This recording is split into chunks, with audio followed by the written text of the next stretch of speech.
If you're a small business owner, you'll know just what it's like to be the chief everything officer. HR, payroll, employee benefits. Well, Gusto can do all of that for you. Gusto is online payroll and benefits software built for small businesses. It's all in one, remote friendly, and incredibly easy to use. It's quick and simple to switch to Gusto. Just transfer your existing data to get up and running fast.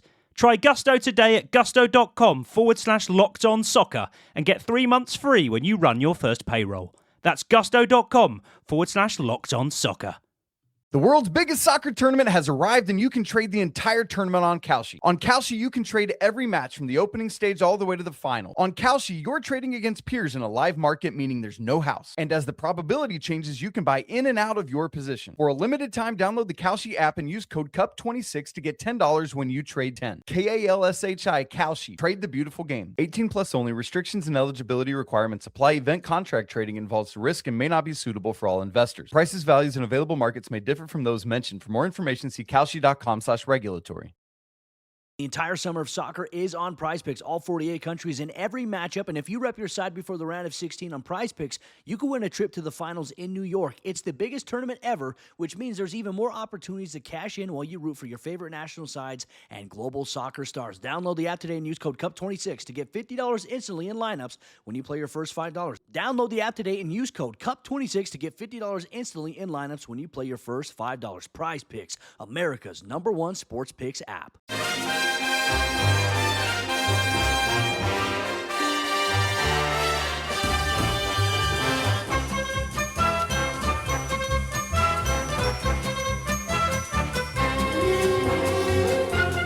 Hello everyone and welcome to Haway The Podcast. It's Gav and you join us for this week's news roundup. We've got lots to chat about, with it being Sunderland, even though it's pre-season, still plenty to crack on about, and it's never dull in red and white, is it? So I am joined today, first off, by Johnny Hawley. Hello, mate.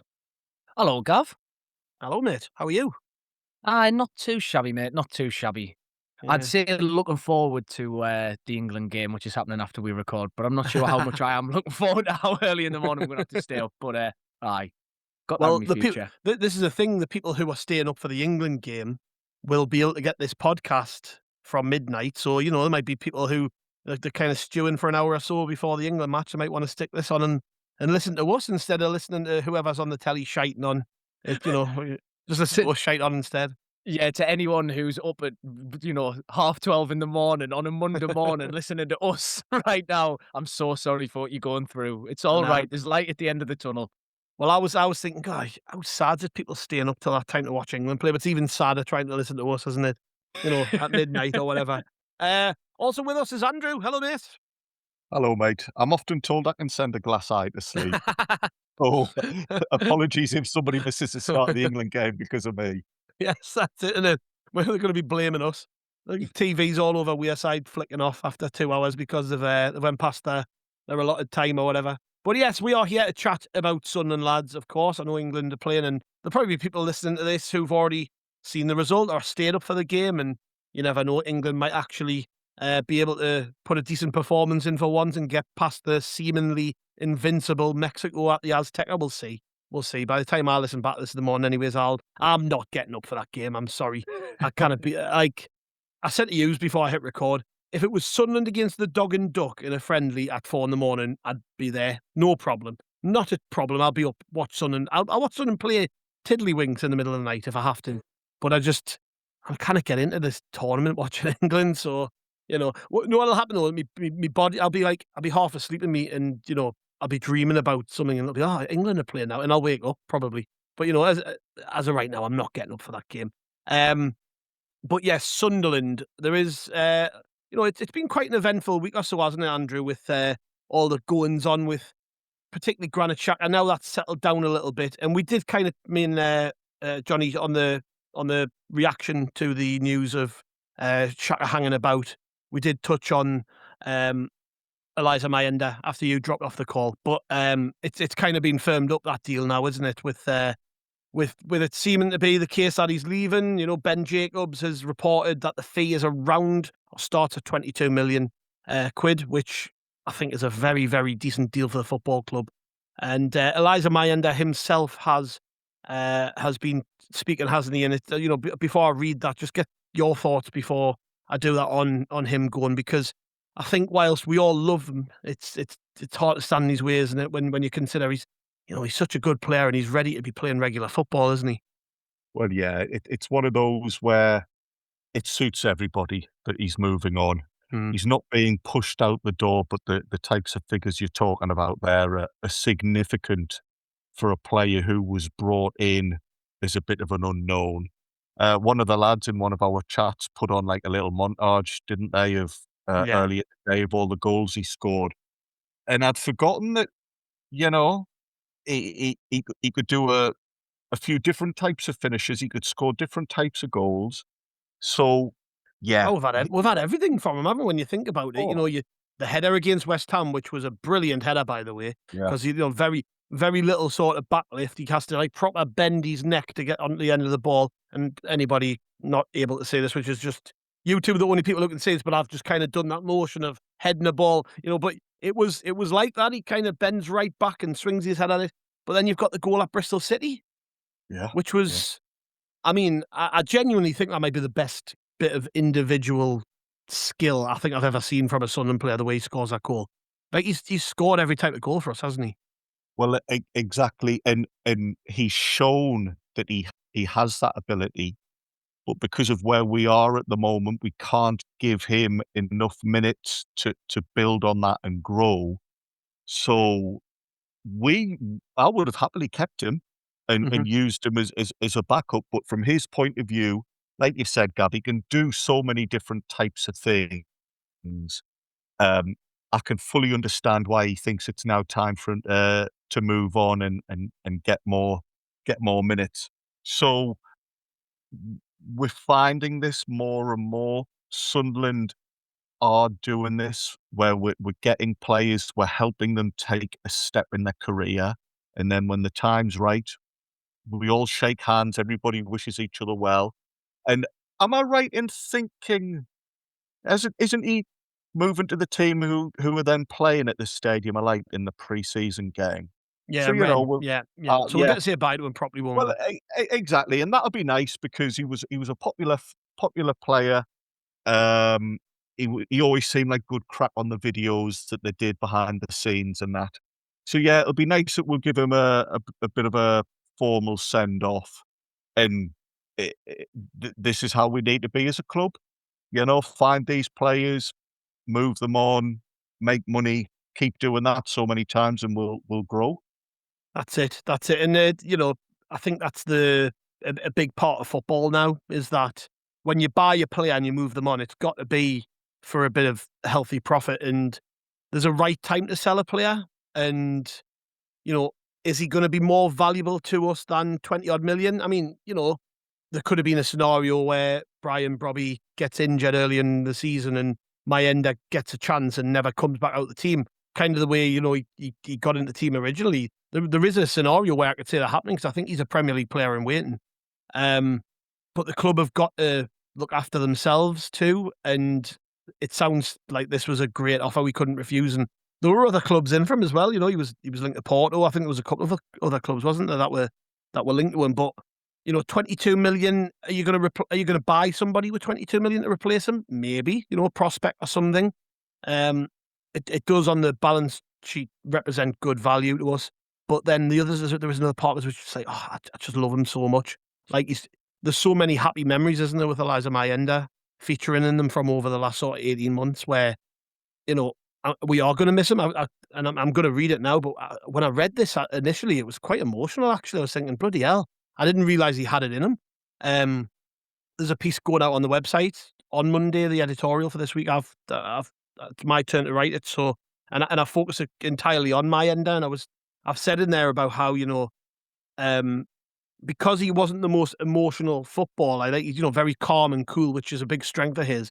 I didn't think any of this stuff was in him. Like, it's weird, isn't it? I just thought it would be, cheers, Sunderland, I'm away, we had a good time together, and that would be it. But we've really hit him in the fields with this relationship and the fans in particular. For people who haven't read it, I've actually embedded the post into the editorial for today as well, but I will read it out. And this is from the heart, from Eliezer Mayenda. He says, "It's time for me to say goodbye, and it isn't easy. 3 years ago, I arrived at Sunderland as a young player with big dreams. Today, I leave with memories and emotions that will carry with me forever. I had the privilege of wearing this shirt, sharing unforgettable moments with my teammates, and experiencing that magical day at Wembley with all of you, when we helped bring Sunderland back to where it belongs, the Premier League. I would like to thank Chairman Kirill Louis Dreyfus. Thank you for believing in me." And I've just scrolled past it. "Thank you for believing in me and giving me the opportunity to join this incredible club. I will always be grateful.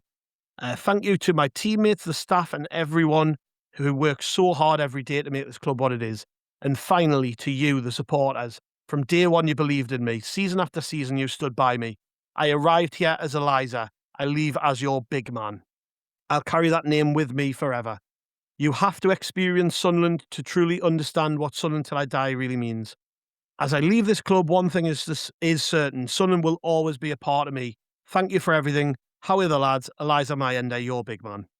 Great, that, isn't it? And we talk about this all the time, Johnny, but I've seen the worst times this football, and we all have, we've seen the worst time this football club's ever been through, when there were some proper arseholes playing for us who couldn't lace his boots and they treat the club with no respect.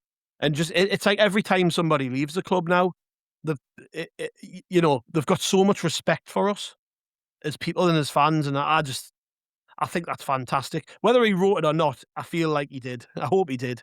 If someone wrote it for him, then it was with his say so. Let's just believe just this once. Yeah. I hope it wasn't a chat GPT jobby or Luke O'Nien jobby. I hope it was him. But it's great, isn't it?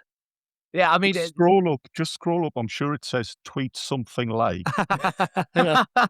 Written from by Victor and Ichibi. God, those were the dark days. But yeah, I mean, actually, a tosh on an Ichibi, but he couldn't lace Mayenda's boots, bless him.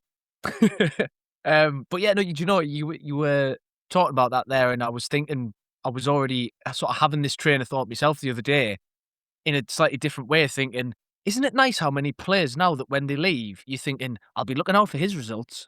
I hope I'm looking at the league on top scorers in 6 months' time, and I see Mayenda's name up near the top end of that list, and I'll be happy if I see the French table or whatever, and they're up there, because I hope he goes and absolutely smashes it, because for once we've got players that perform when they're here, leave in the right way, and there's good feeling around it, which is such a departure from all of our collective lived experience as Sunderland fans over the vast majority of our lives, if not the entirety. So yeah, it's a brilliant position for the club to be in, and it's another real sign of the progress that we've made, even just over the past, call it 4 years, since they're obviously getting out of League One and the real kickstarting of the project under Dreyfus. So it's lovely to see him clearly having taken to us the way that he did. And it's just, yet again, it's more good. I don't want to say PR, but do you know what I mean? It's Sunderland's reputation looking good. There's a massive success story that we've been hugely involved in, bringing Mayenda in, developing and bringing him on, and then, not just letting him go, but getting a good deal and putting him, as we sort of touched on the other day, putting him into a situation where he's got all the tools to go and then thrive and succeed and get even better. So it's just crack. And I'm really happy for him that he's got such a good move, because I think he deserves it. As you say, he's been brilliant for us.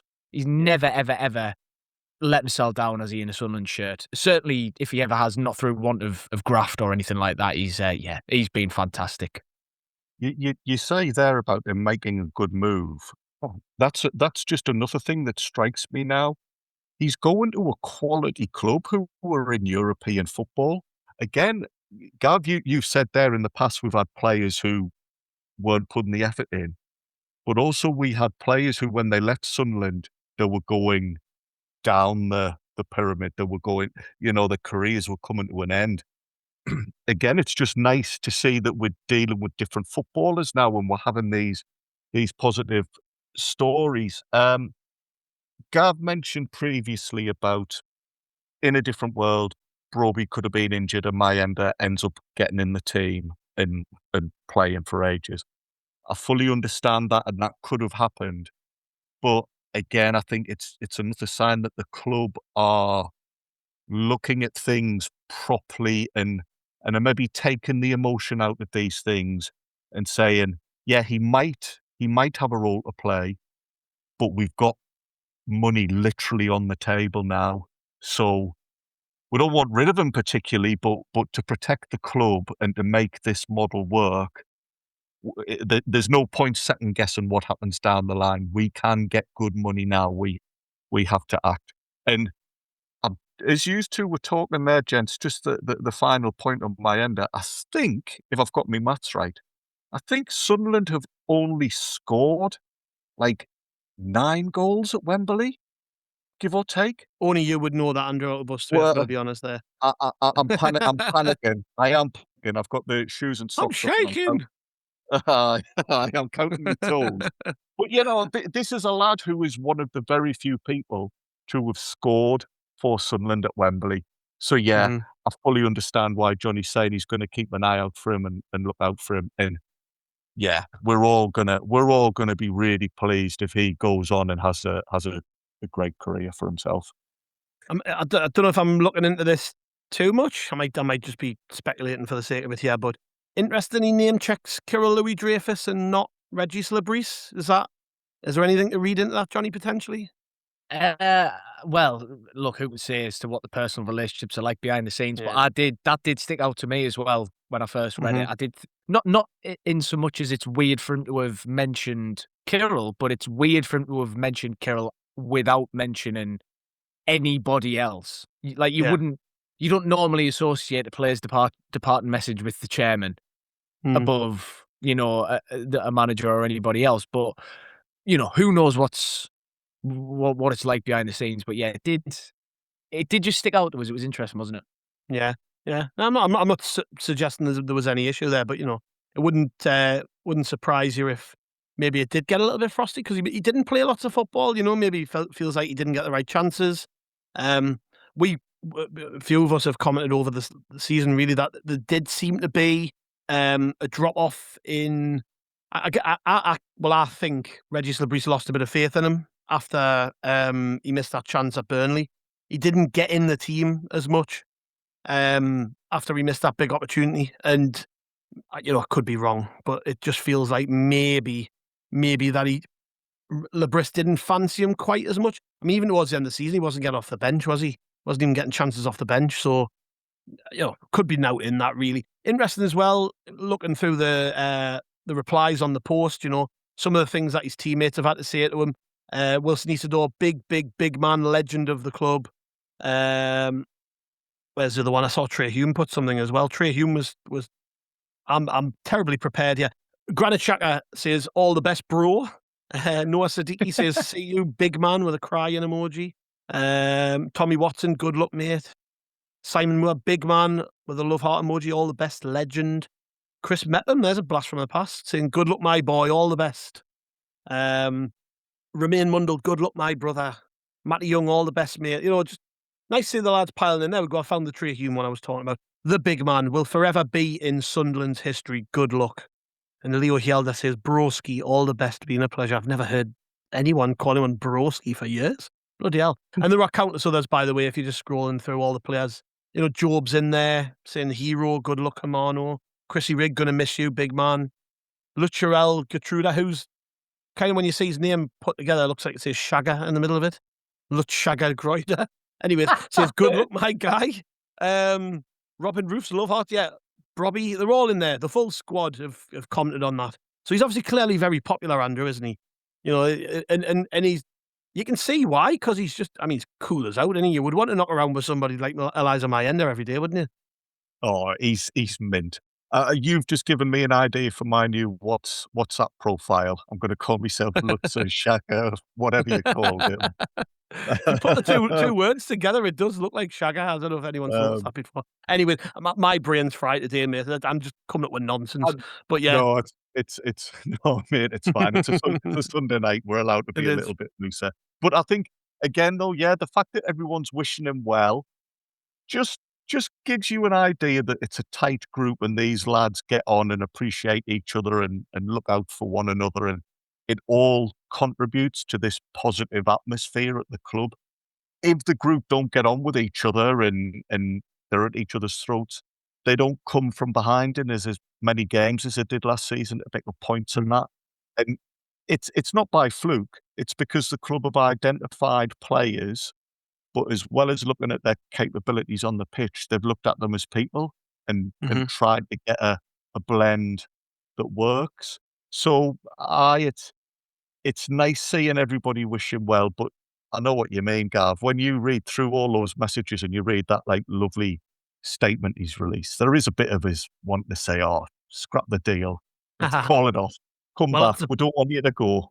That's a point. Actually, it hasn't been officially confirmed. He's the only one who said anything about it. I wonder if he went a little bit early with that, but yeah, we're expecting it to be. It's done, isn't it? You know, you don't post something like that if you're not gone.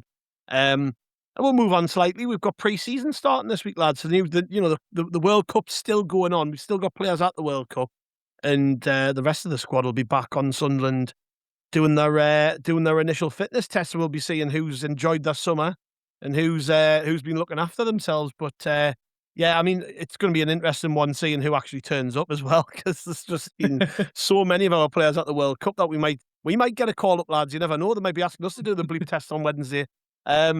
But yes, be a short bleep test. Yes. Yeah, it wouldn't be. Andrew's already told us about his efforts in five-a-side, bless him. You know, when he done the Room 101 pod the other week.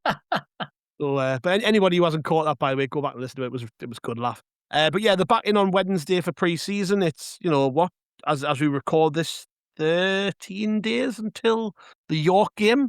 It's like mad, isn't it? Like, these things are just coming around so quick. I think it's because we haven't shut up for the full summer that we've had no chance to breathe, basically, in the new season starting. We're like, oh, wait, But yeah, the lads are back in, Andrew, on Wednesday, and I'm just looking at the squad now, thinking who is going to be there. Patterson, he'll be back, won't he? Dan Ballard, probably not because of his surgery. I would imagine he's going to probably get a little bit of extra time off. We'll see. I don't know how serious the surgery was. Chris Rigg will probably be back. Did he play for England a few weeks into the summer? I think Rigg might have had some games for England, so maybe he won't be back. I'm not sure. Obviously, Mayenda won't be there. O'Nien will be there. Romain Mundle, Ronaldo Mandava will be there. Simon Moore, Nordy Mukiele, who should have been at the World Cup, and I'm still not over that. We've probably got, obviously, Enzo Lefebvre. Enzo Lefebvre will be there. Another one who probably has a right to be stood saying, I could have been in that squad. Ahmed Abdullah is still knocking about. Melka Elborg. Not sure on Trey Hume because he did play international football, so I don't know if they've had a little bit extra time off. Leo Hjelde. Justin Tarvey, probably not because he's played international football over the summer.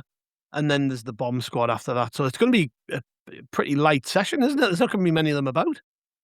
I mean, as long as the staff know that these lads are turning up and they're not all just hanging around at the doors that have been left locked. Yeah, we knew this was coming, though. We knew that there'd be players returning from the World Cup and other commitments in drips and drabs.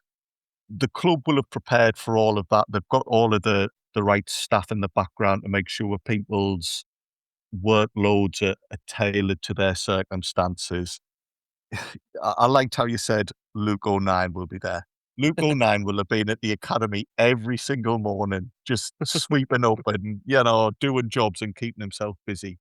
But you're right. We're now starting to see that we're turning our focus towards next season, and it won't be long until we play York, and we'll all be dead excited on Wednesday when we see the footage of the lads turning up in the car park and that. The first few days might just be, funnily enough, I don't know what professional footballers do, but they'll just be like getting tests. Just say the bleep test, Andrew. I'm pretty sure that's about it. Aye. There'll be bleep tests and a bit of head tennis. That was what they like doing in the Peter Reid days. Running up and down the steps at Roker Park. Yeah. They'll do a lap of the academy and all of that. So yeah, it'll be a little bit quiet for the first few days, but that isn't a problem. We've said earlier that we think there's a bit of a good atmosphere amongst the group, and they seem quite tightly knit. So just as people come back into the fold and start getting back into the old routine, things will then gradually build up. But no, I'm looking forward to it, and I think this season, touch wood, we've got a clean bill of health. I think most people coming back are going to be raring to go. So during pre-season, we might see a fair bit of competition, and as and when new players arrive, that might lift the standards. I think we might see one or two lads really knuckling down and trying to catch Labris's eye. Yes, and it'll not be long, Johnny, before we see Enzo Lafay again, which is all I'm bothered about, really. I've missed him so much. I want to see him with a football and a pair of boots on, please, as soon as possible. And, every minute between now and then is a minute wasted.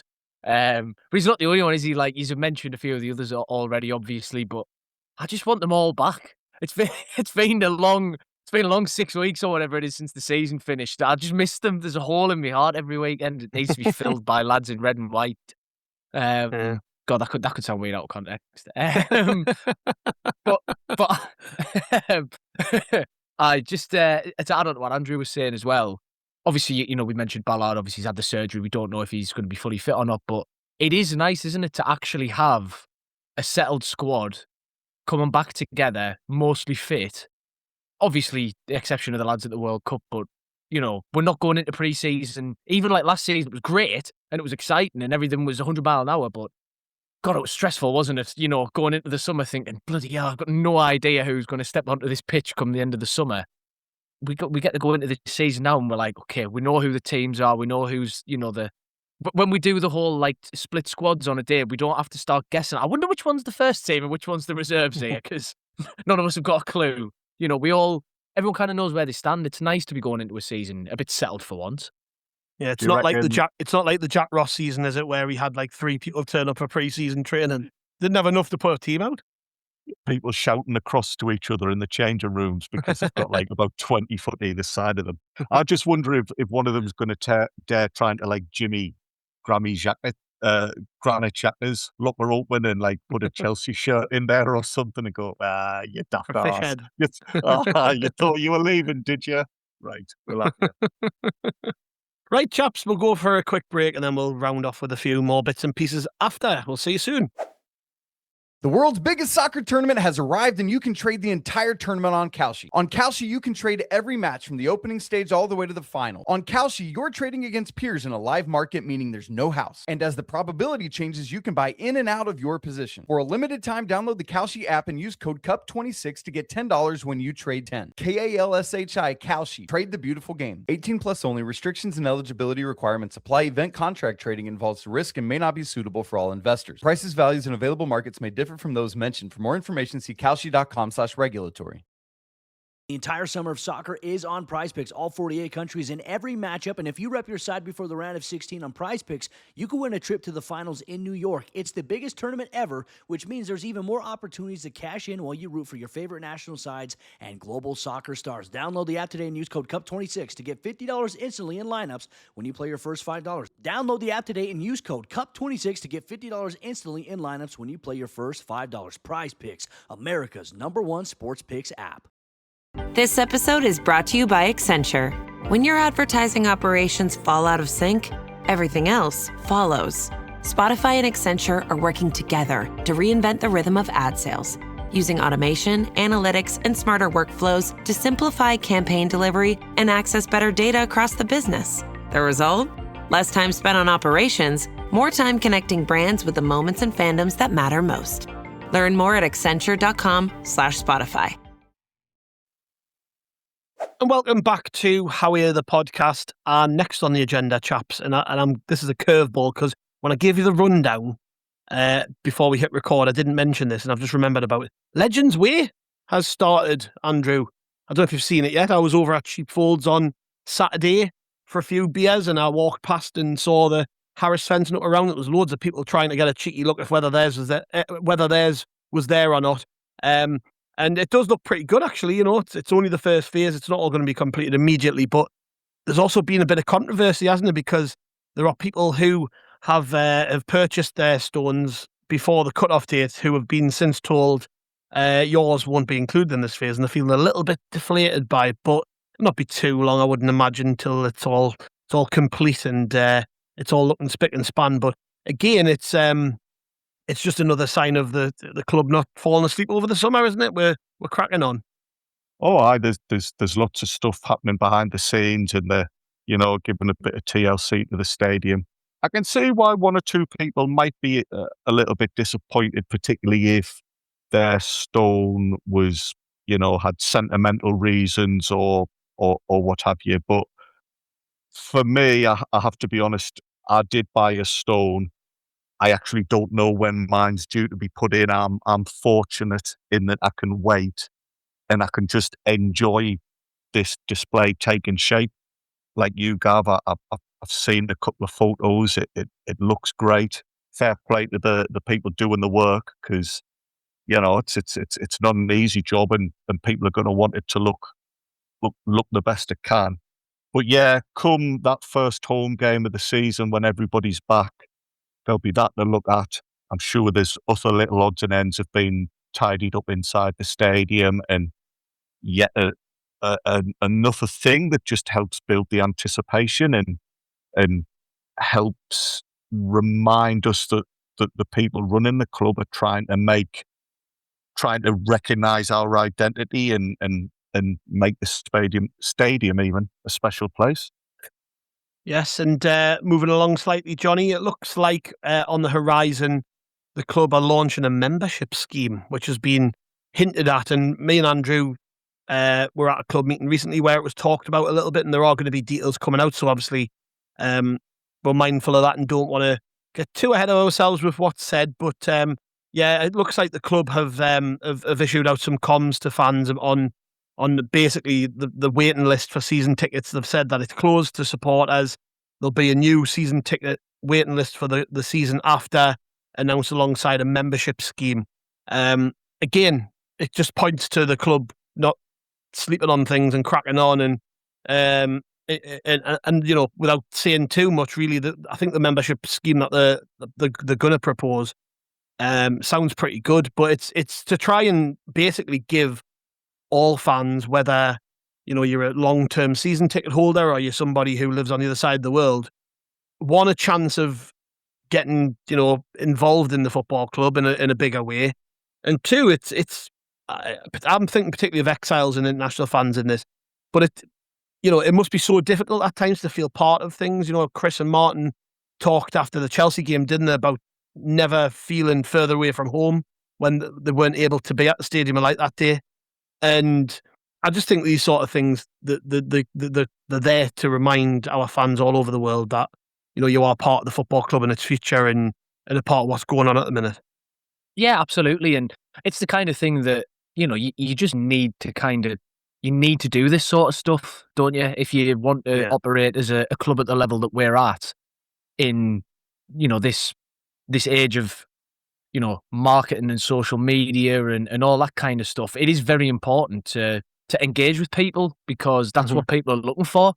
You know what I mean? It's not going to be for everyone, obviously. That's fine. Like if you live within a 20-mile radius of the ground or whatever, and you've got a season ticket and you go every week anyway, you probably already feel quite like you're part of things. So yeah, it's important to be able to offer stuff to people who aren't in that situation, who aren't lucky enough to be able to get involved. And as long as it's all, thought through and it's, as long as it's actually offering something to people, then I think it can only be a good thing, can't it? The club needs to be promoting itself. The club needs to be looking at, and as much as people don't want to hear it as well, it's an opportunity to get some revenue in.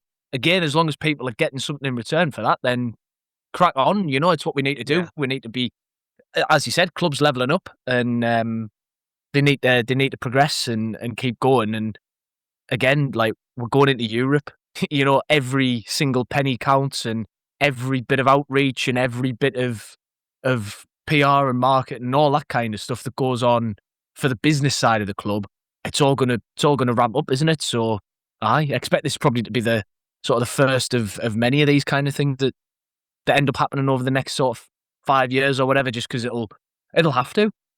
Yeah, that's right, Andrew, isn't it? And some of the stats we saw on membership schemes about Sunderland are basically way behind. Like we're one of about, I'm sure it was something like 3 clubs in the top 2 leagues who don't have a membership scheme. So, you know, when you think about the amount of time we spent in League One where everything was stripped back to the bone and, you know, the club wasn't able to think forward, and then we get into the Championship and it's about staying in the Championship, and then we're promoted, you know, after 3 seasons in there. It's almost like a lot of the things that other clubs can do quite comfortably, we're now rushing to get done on and off the pitch, I guess. But yeah, like Jonny said, like I've said already, I guess, I think it's important to make sure people feel valued, and it doesn't matter what it is, right? Whether it's the shirts, you know, the Elvis ones were a little bit more expensive. Didn't mind paying it because I love the shirt. You know what I mean? If you're getting value for money, whatever it is, whether it's membership schemes, whether it's, you know, merchandise, whether it's the beer and pies in the stadium, if you're getting value for money, you don't mind paying a bit for a day. So, like that's got to be kept in mind with anything like this, I think.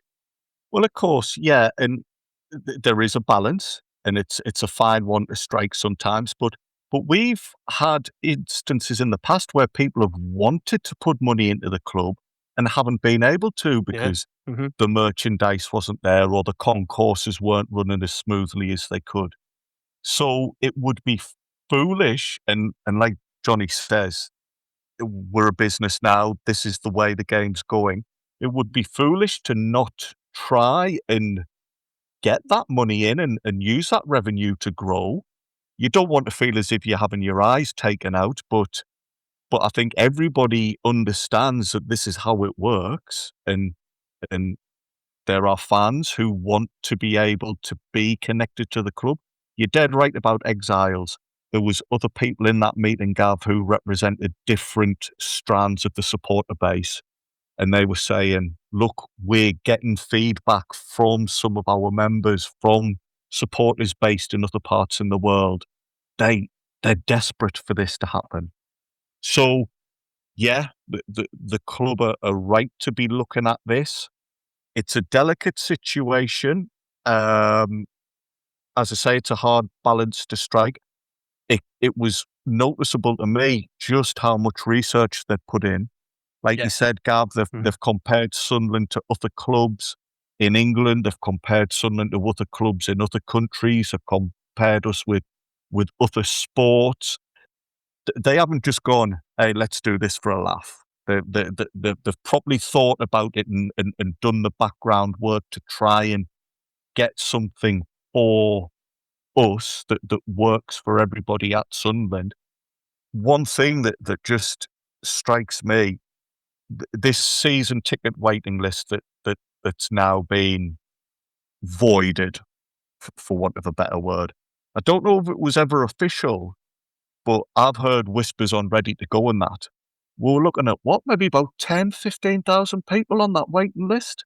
I think David Bruce said in club meetings, didn't he? Was it Bruce? It might be in the supporter collective meetings, maybe, that there was a 15,000 strong waiting list. I think I could be wrong, but I'm pretty sure that's minuted. People from the club have said that. Oh, well, if it's minuted, even better. But lads, when I first went to ROUNDUP Park, we weren't getting 15,000 in full stop. It was just, you know, even in League One, there was 15,000 empty seats at games. Well, you can't afford to lose your seat, can you? Basically, like if we're all season ticket holders, right? So if I gave up my season ticket for whatever reason, it's like, when the hell would I get it back? And even if I did get one, it would be in a different part of the ground. And like, so what the club have got now is a can't miss product.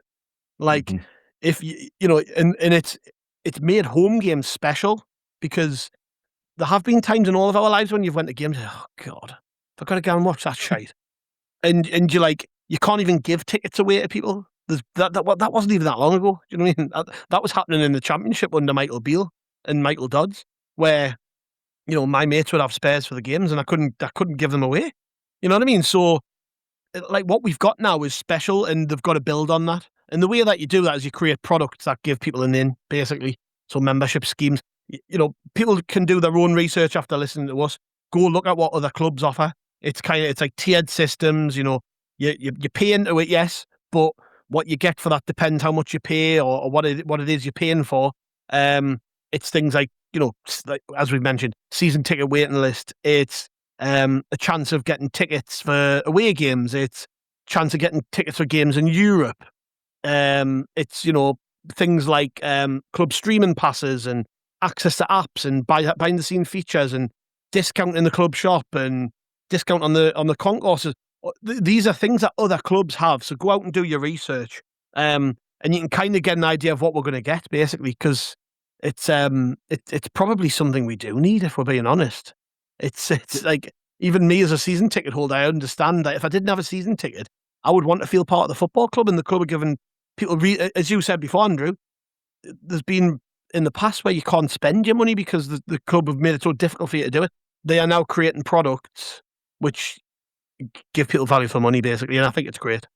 One thing I will say, and I'm with you 100%. Obviously, there's been nothing formal yet, and the club will do that in their own time, and the full story. We'll get to know the details.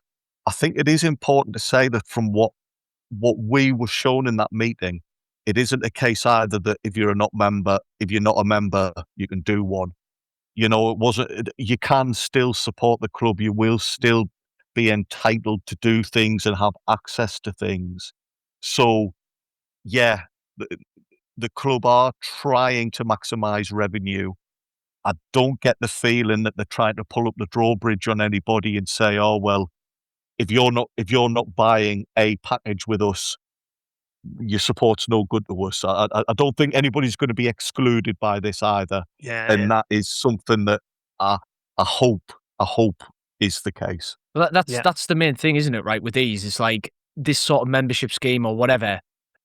It seems like the club are targeting like existing fans as well as new fans. You know what I mean? It's not just like a load of schemes that are all designed exclusively to appeal to people who've.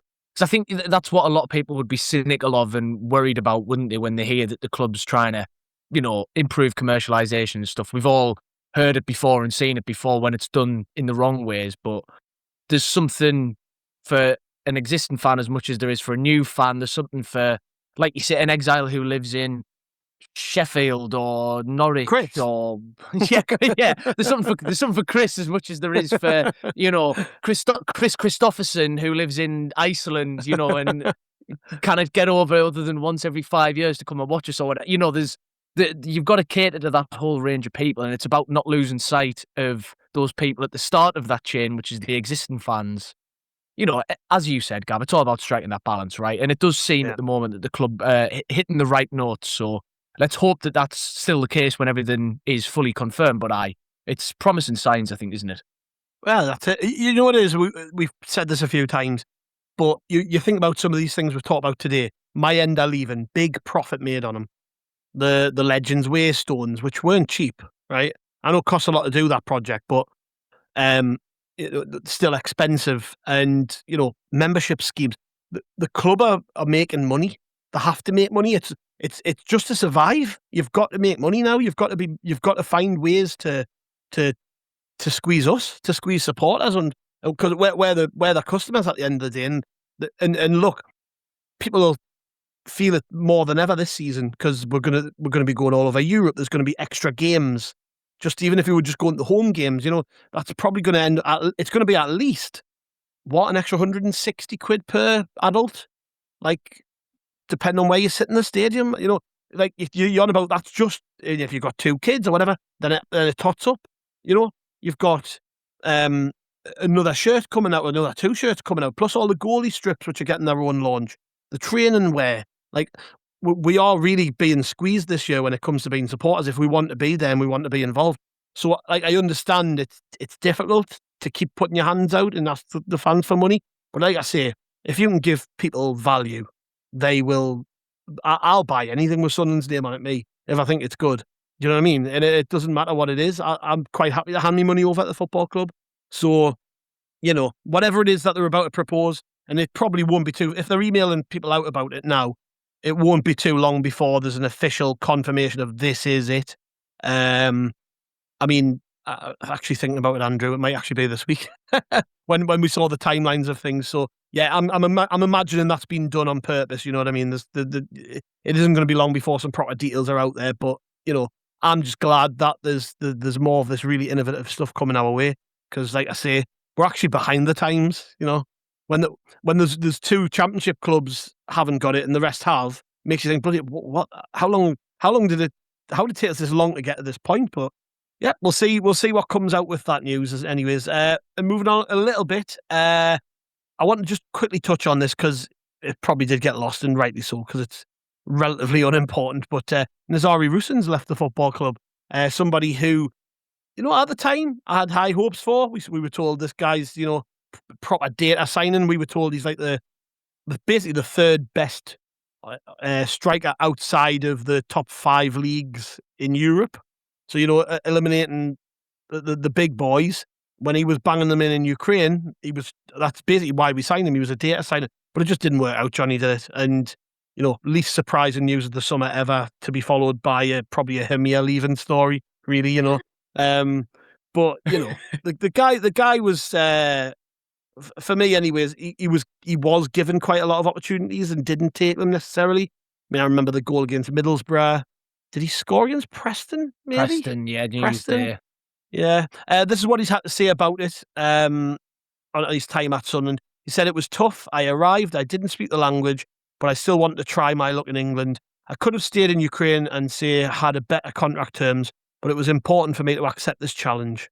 So, yeah, not really much to go off there, but, it always fun watching him show up on people's timelines on Instagram and that and TikTok, just wandering around the bridges, which doesn't seem to happen. It doesn't happen enough for me. Get Granite Chatter and Jackie White's market, and then I'll be happy. But he's away, and yeah, hopefully he does well. Yeah, I mean, when I was saying about Mayenda before, oh yeah, well, I'll be looking out for his results in the future, and I don't think any of us are going to be looking up Nazariy Rusyn's new club. Kaparti, Lviv, whoever they are.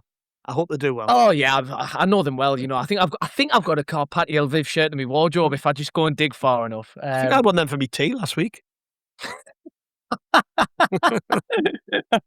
Aye, chicken Karpati, please, mate. Aye, but no, look, he had to go, didn't he? He needed moving on. It's not a surprise. I just hope, like you say, he is the first of many, because there's a few who need to follow him out that door. Hymir, you mentioned. Senor Poveda, another one. Abdullah Bar, another one. Oh, Poveda's gone. Yeah, we saw him in the cartel. Lads, you two over this last minute have been proper on the edge of getting cancelled with some of these comments. He's just signed on for Narcos Series 3, man. That's all it is. Don't worry about it. But there's a few. The fact that we're not even 100% sure exactly who's gone where yet and what times and all that, I think tells you everything you need to know about Give me Hymir against York next week. I can't wait. Well, he's due his pre-season banger, isn't he? He usually scores just one random worldie in pre-season and then is never heard from again. So, get him on against York, get a load of scouts in to the game as well. Oh, lads, this fella in front for us, whoa. You want to be spending 9-10 figures on this boy. Go on, just stick a Brobby 9 top on him and say, "Oh, well, lads, this is Brian Brobby. Seriously, come on. Do you fancy him? Free, none for now if you want." Get him one of them like inflatable muscle suits. Yeah, to stick on under the Brobby shirt. Just if you do the signing now, we'll knock 10% off. Go on, get him done. Sign the contract in the dressing room. I think we've finished Andrew off. Yeah. Well, something that did surprise me in his little statement, and it wasn't a patch on Eliezer Mayenda's, sadly. It suggested that he'd been offered better terms back in Ukraine, but wanted to take the opportunity to move to England. That surprises me, because even in the Championship, I would have thought we would have paid fairly substantial wages. So, if I remember rightly, Andrew, he was being linked with Shakhtar at the time. Oh, okay. So if that had been on the table, obviously they're a Champions League club, and they bring in a lot of money with Brazilian players, don't they?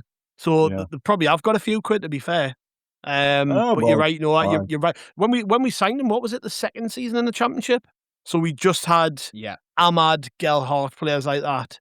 So we weren't. I don't know if we were paying out a great deal, anyways. it wasn't. Majority of our forwards were on loan, so like, yeah, I can't really think who. I think what kind of money would have been on. I think we brought in Job, but other than that, yeah, it was more your likes of Sealt and Triantis. So yeah, maybe we haven't lost too much money on him. If we're looking for positives out of this story.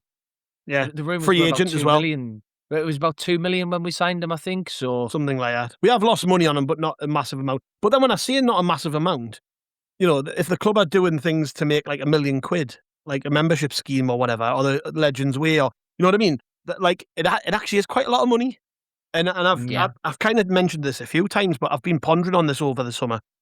Like a lot of these deals we did under Stuart Harvey and Speakman did work out, but a lot of them didn't. And is that a reason why they're not with the club anymore? When you add them up, you think of what we spent on Milan Alexic, what we spent on Rusyn, Himia, Bar, Pembele, yada yada yada, Paveda, bloody hell, 35 grand a week, whatever he was on in the Championship. Like, they do add up, and when the club are trying to tighten their belts, they can't afford those kinds of slips. So like, even if it was 2 or 3 million quid, still 2 or 3 million quid at the end of the day. You know what I mean? That's interesting, Gav, and I'm not trying to have a pop at him at all, because I think Christian Speakman did a excellent job for us, and he's a big part of why we're now in a position where we've got waiting lists and that. But I was surprised to see where he ended up going. I would have thought he might have had some bigger clubs in the UK after him. Oh, yeah. So yeah. I am now just thinking aloud and putting two and two together. Maybe, 1 or 2 people have looked at those transfer misses and thought, nah, we're not too sure. That could be me being way off there and what have you. But what you're saying, I can see where you're coming from, Gav. Mm-hmm. But it's funny if that is what's happened, because Speakman and Harvey's best signings were all the ones that came from the UK. So if he's ended up not getting a job in the UK to go to Europe, well, that's where all the bad signings came from, mate. You want to be staying here. This is where you know. Well, hopefully Copenhagen fancy the sound of Abdullah Bar and Timothy Pembele this summer. They've never had a teens in jeans moment, so go on, enlighten them, Christian. Exactly. Before we go, I think, and you raised this one just before we hit record, Andrew, I think it's definitely worth talking about, even though it happened a few weeks ago, because we have kind of skipped over it. But Graham Murty's departure from the football club, that was confirmed, last week? He's been with Sunderland since 2022, running the under-21 side, playing a key role in the academy when it comes to the development of players and the structure behind the scenes. And I can remember being really surprised at the time that he came in, because, pretty prestigious hire that for we'd just been promoted from League One, and we're looking for a new academy boss, and we bring in the former manager of Rangers, which I think was a pretty big deal at the time, and he's been with the club for 4 years. In that time, he's taken the team to PL Cup finals, and we've had Chris Rigg coming through into the first team and make that transition. Players who didn't really make it the step up, but if we hadn't have been promoted, possibly would have. They're maybe like Harrison Jones. They've all played under Graham Murty, and from what I gather, it's been from reading around this, it was a case of the club wanted to change direction a bit, and I know it's been presented as a mutual decision, but I don't think it was. But still, Graham Murty deserves a lot of credit, doesn't he, for the job he's done? And like I say, I think actually he's been linked away with managerial jobs quite a bit over the last 18 months. I think he was linked to Hartlepool a couple of times, and I can see him going back into full-time management as opposed to an academy role somewhere else. And maybe it's just been seen as, it's kind of natural end to this relationship. But yeah, did very well, didn't he? He did. The players that worked under him seemed to like him. There were, and there have been, quite a few players who've taken a few steps forward with their progress. You're right, it was quite an odd appointment at the start, just because he had come from first team management. So you could argue that it's a backward step going into the under-21s. I don't necessarily think it's as black and white as that. Do you think some they just want a coach? and Yeah, you don't necessarily get that ability with management because it's so fraught that, you know, a few bad results and you're sacked again. I think a lot of, like, we've seen it at other clubs where people who've been managers, they're happy just to be around the young players. That's what they enjoy doing. Yeah. Well, yeah, exactly. It's stability, and maybe he's had enough chopping and changing in his life. So he just wanted a job where he was seeing, you know, getting the raw materials and helping build these lads up into men and into better footballers. I do seem to remember around that time about Michael Beale and Mike Dodds. I think there were even one or two people said, well, you know, why we're not getting Murty to work with the first team. So he's certainly got a good pedigree. Maybe the club have thought it's time for him to move on. Robin Nichols, who was, I think he was he the academy director or something like that? But he was in a senior role within the academy. He's moved on this summer as well. It's a good point. So, I forgot about that. Yeah. Yeah, maybe somebody at the club has said, right, well, now's a good time to start again and get some fresh ideas in, get some new voices. That's just how a club continually moves and grows. A lot of these stories today, we've talked about them and we've understood that whilst it's not nice, people move on and you wish them well. That's just how you stay ahead in football. You have to make the most of revenue. You have to shake things up and re-energize departments from time to time. So no bad blood from the fans' point of view. I don't think no bad blood from the club's point of view. We'll hope Graham Murty does well for himself. We'll thank him for the job he's done. And the same with Nichols, who I think has gone to a post in America. I think, you know, he has. Thank them. I thank them for the time. The production line of players still seems to be working, and hopefully the people who come in to replace them, they're able to pick it up and continue that good work. It's a appropriate time to change pace with the academy, isn't it, Johnny? When you look, John Hewitton's come in as the new head of the academy to replace Robin Nichols, and it just feels like the right time to maybe make changes if you're going to. And to be honest, the core, the fundamental principles of the academy, they will change now, because when Graham Murty was appointed, we were looking at using players from the academy as soon as they were ready, because we didn't have the funds to bring players in. And now we're in the Premier League. The academy's role is completely changed, because now there's a few strands to this. It's going to be even harder than it's ever been to make that step from the 21s into the first team, just because the standard has risen that much. I mean, there's only Chris Rigg who's anywhere near that standard at the football club right now. Matty Young's been sent out to a League One team on loan, so they clearly don't think he's quite there yet.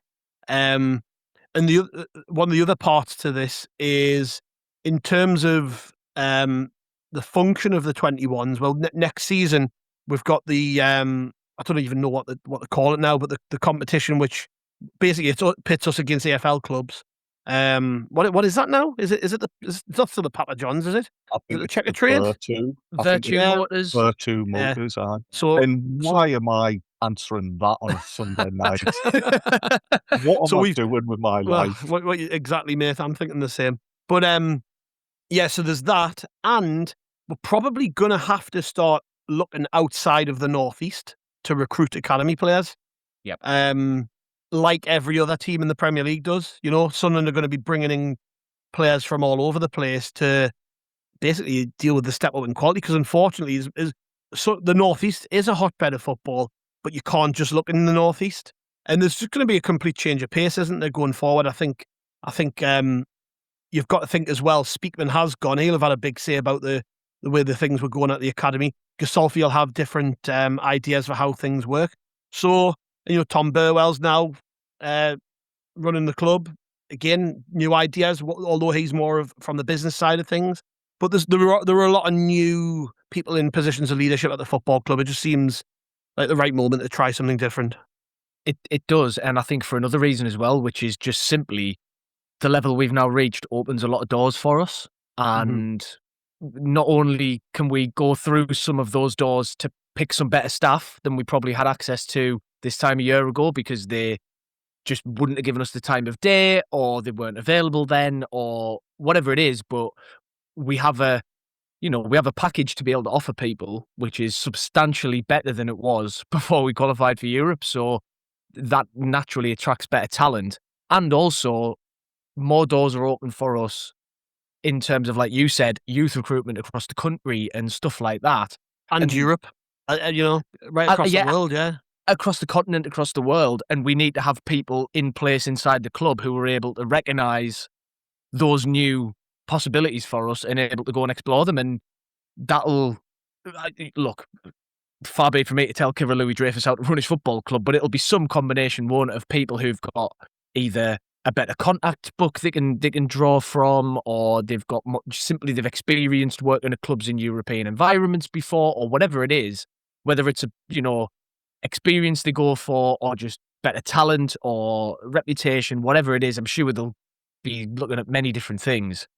There are ways we can improve as a club and as a group of staff that we now have access to that we didn't before. So yeah, the timing makes even more sense, because not only do we have the other organisational changes happening which make it sort of internally make sense, it also makes sense externally because of everything around the club which has now changed. And yeah, it's a perfect time. And I think you actually did kind of hit on the nail on the head on something there that I hadn't actually thought about. But you are right, like the step up the under-21s is going to need to make as a group of players and competitively and number of games and all that sort of thing. And the gap that then exists between there and the first team, it is going to necessitate like quite a fundamental shift in the way that they do things. So there's no better time than the present. And I think it's nice that, much like with the Mayenda negotiations for that sale and the Xhaka stuff with Chelsea and everything else, it's a yet another thing we're going into from a position of strength. We already have an academy that's the envy of the country, so people will want to work for us. So we can go out and we can afford to be a little bit picky and choosy, I think, and do things that are right for us. And it's great to be able to do that. And it's nice to see the club taking advantage while they've got that opportunity, because there's no sense letting it pass you by. Yeah. Well, good luck to Graham, Murty, and that is where we will leave things today. So thank you very much, gentlemen. It's been an absolute pleasure as always. If you are staying up for the England game, good luck. See if you can make it. I might go and have a coffee. Coffee at this time of night. Thank you to the listeners. If you are listening to this before the England game, then you are indeed mad. If you were listening to this in the morning, thank you very much. There's lots on the feeds at the minute. If you haven't got caught up with Haway the Podcast, it's been we literally haven't shut up over the summer. So you've got plenty to keep you going if you are looking for your Sunderland content. We've had a Q&A this week, which was very well edited, I've got to say, Martin. Well done. Because approximately half of that show was meant to be about Granit Xhaka, and then the news changed, and the lads managed to cobble something together. But there's plenty in there for you to get your teeth into, so make sure you listen to the Q&A. We've had Patrick Roberts on the pod this week. Mini Messi, a Sunderland cult hero, I'm sure, played a massive part in our rise to the Premier League. Chris sat down for a chat with him. That was out a couple of days ago, so get yourself a cup of tea, or get the dog's wellies on and get out for a walk and listen to Patrick Roberts chat on with Chris. There is the reaction pod that I alluded to earlier about Granit Xhaka staying at Sunderland, which we did. You can catch up on that, and we did do a bit on Mayenda there too. And there have been chats with Andy Sixsmith this week from Premier League Stories. Andy's always great form, and him and Chris have a good crack on there. And we also had Tony Jameson on, which was one you were gutted to miss, Johnny, weren't you? Because you are a football manager nerd. And that was for the football manager nerds out there who also love Sunderland. I'll forgive you one day. And last week's Roker Rewind was a two-parter on Bobby Kerr, wasn't it, Andrew? Which I love listening to that. Particularly Kelvin. I know you all had great input, but Kelvin watched Bobby Kerr play and he loves him, doesn't he? So that's a real treat for people. Yeah, it is. Kelvin comes up with some lovely stories about him, some really fond memories, like you say, of him watching him himself. He's able to give much more to it than somebody like me who's just reading from an archive. So that was great fun. And Gav, I'm pleased you like it. I hope everybody else likes it, because like you say, we never shut up. We're never going to shut up. So you might as well listen and try and enjoy it. Do we have the next instalment of Roker Rewind in the can, or is there any hints you can give to people of what's coming up? Yeah, and because we're recording at 7 a.m. UK time, I'm probably not going to bother stopping up for this Mexico game. That's commitment. That you won't even watch your country to do a podcast. Fantastic. Well, if that gets, I'm just thinking if that does get like delayed 45 minutes because of thunder or whatever, I'm not sure I'm going to be much cop going straight from an England game into a record. But yeah, we're going to catch up. We're going to talk about a 1980 trip that Sunderland had to America. We thought that would work well, what with the Graceland connections and the World Cup in America, and Sunderland are playing there in pre-season in a few weeks' time. So we're going to have a little look at that. Brilliant. Thank you very much, listeners. Like I say, get caught up. We are at Roker Report on all your favourite social media pages, and we are there every single day on rokerreport.sbnation.com with your fan-written content. There's tons to get your teeth into, so make sure you stick by us. Yes, thank you very much, gentlemen. Thank you to the listeners. We'll catch you on the next one.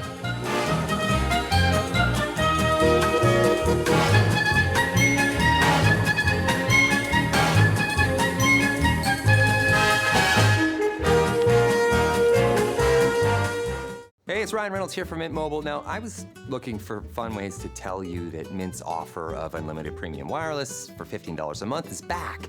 So I thought it would be fun if we made $15 bills. But it turns out that's very illegal. So there goes my big idea for the commercial. Give it a try at mintmobile.com/switch. Upfront payment of $45 for 3 months, $90 for 6 months, or $180 for 12-month plan required. $15 per month equivalent. Taxes and fees extra. Initial plan term only. Greater than 50 gigabytes may slow when network is busy. See terms. We have the tech to get food delivered in 15 minutes, but we all have horror stories about buying tickets. The Game Time app gives fans the advantage. Get amazing tickets in just a few taps. Fees are included, so what you see is what you pay. And the Game Time guarantee means authentic tickets at the best price every time. Take the guesswork out of buying tickets to concerts, sports, comedy, and more with Game Time. Download the Game Time app and create an account for $20 off your first purchase. Terms apply.